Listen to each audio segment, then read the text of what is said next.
drops a atomic bomb. The free nations face a worldwide threat. It must be met with a worldwide defense. Hello everyone and welcome to Axis and Allies 1951. Today we'll be taking a closer look at the NATO faction. So starting off, NATO is definitely one of the most time-consuming factions to set up in this game because they cover so much territory and so much surface area of the board. Also, right off the bat, NATO can be played just like the United States. It has two fronts. They have the European theater and they have the Pacific theater. And just like in Global War 1940, West India becomes part of the Pacific IPC, and then British Columbia becomes part of the European. Still kind of trying to work out the whole capital thing, especially because of the fact that NATO is made up of multiple different nations. Yeah, got Canada, the UK, France, Italy, Portugal. So trying to figure that out has kind of been a little rough. But so the genuine setup of NATO kind of mirrors a little bit of what they had in Axis and Allies 1940, but just some of it's a little bit more.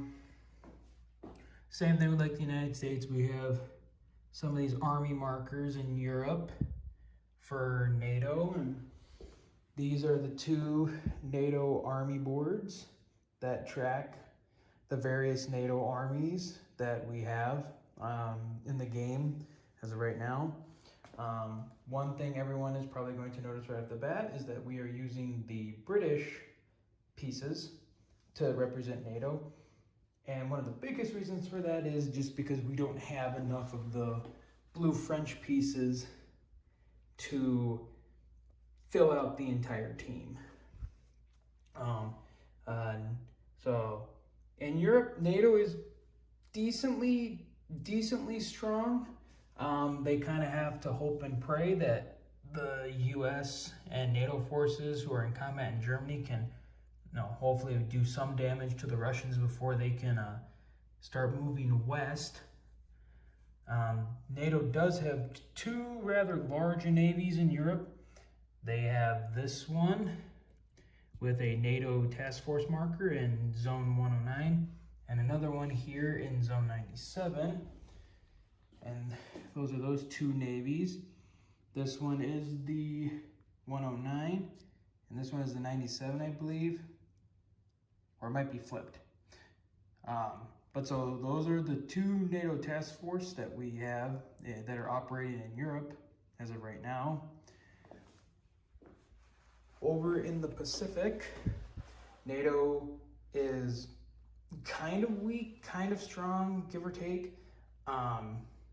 Because of their commitments in Europe, they don't have a lot of forces on hand to, potentially fight off the Chinese advance into Southeast Asia, and don't really have much to defend Hong Kong in the event that the Chinese move these large numbers of infantry down to take it. And then obviously you do have some forces in Australia that hopefully can get up into the battle to help. I think one of the biggest things though, and this is something that's kind of come up, it's kind of been hard to try and get with quite a few of the play testings that we've done already. One of the hardest parts is trying to even out NATO's production abilities in the Pacific compared to that of the Chinese. So that is something we are still working on. If anyone is gonna ask about why there's only a minor factory in West India, if the Pacific is its own faction and doesn't have a major industrial complex, that is something that currently working on, possibly thinking about changing.